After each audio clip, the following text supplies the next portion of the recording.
A month ago today, I stood there, 90 degrees south, the top of the bottom of the world, the geographic South Pole, and I stood there beside two very good friends of mine, Richard Weber and Kevin Vallely.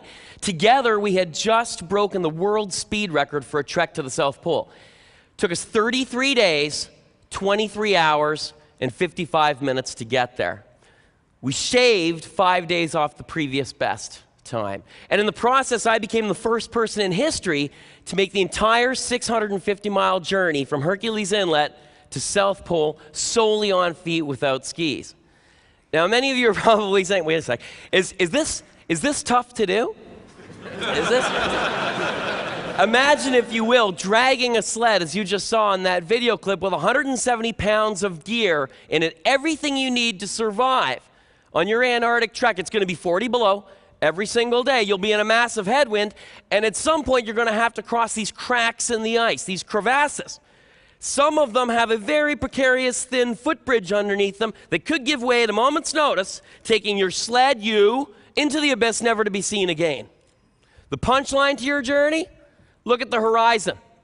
Yes, it's uphill the entire way because the South Pole is at 10,000 feet, and you're starting at sea level. Our journey, in fact, did not begin at Hercules Inlet, where frozen ocean meets the land of Antarctica. It began a little less than 2 years ago.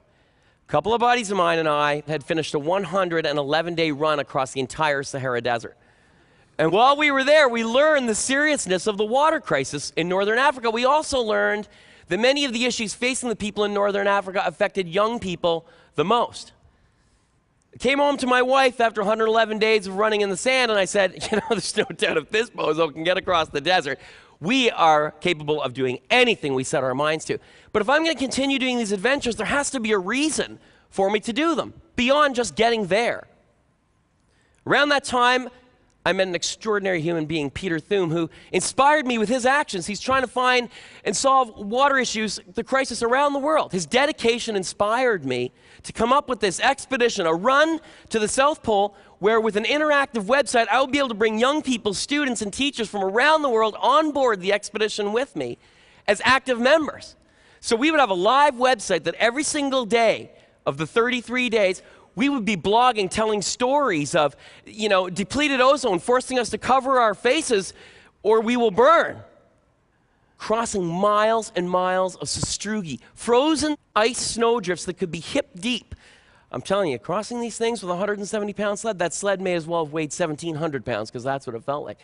We were blogging to this live website daily to these students that were tracking us as well, about 10-hour trekking days, 15-hour trekking days, sometimes 20 hours of trekking daily to meet our goal. We'd catch cat naps at 40 below on our sled, incidentally. In turn, students, people from around the world would ask us questions. Young people ask the most amazing questions. One of my favorite. It's 40 below. You got to go to the bathroom. Where are you going to go and how are you going to do it? I'm not going to answer that, but I will answer some of the more popular questions. Where do you sleep? We slept in a tent that was very low to the ground because the winds on Antarctica were so extreme it would blow anything else away. What do you eat? One of my favorite dishes on expedition, butter and bacon. It's about 1 million calories. We were burning about 8,500 a day, so we needed it. How many batteries do you carry for all the equipment you have? Virtually none. All of our equipment, including film equipment, was charged by the sun. And do you get along? I certainly hope so, because at some point or another on this expedition, one of your teammates is going to have to take a very big needle and put it in an infected blister and drain it for you. But seriously, we did get along because we had a common goal of wanting to inspire these young people. They were our teammates. They were inspiring us. The stories we were hearing got us to the South Pole. The website worked brilliantly as a two-way street of communication.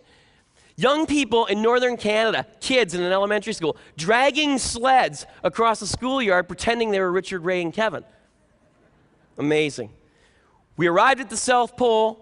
We huddled into that tent, 45 below that day. I'll never forget it. We looked at each other with these looks of disbelief at what we had just completed. And I remember looking at the guys thinking, what do I take from this journey?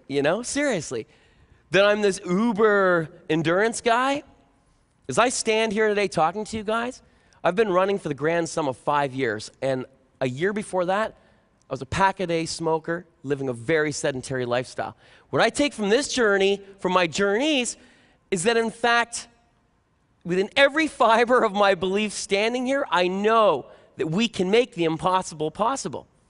I'm learning this at 40. Can you imagine? Seriously, can you imagine? I'm learning this at 40 years of age. Imagine being 13 years old, hearing those words and believing it. Thank you very much. Thank you.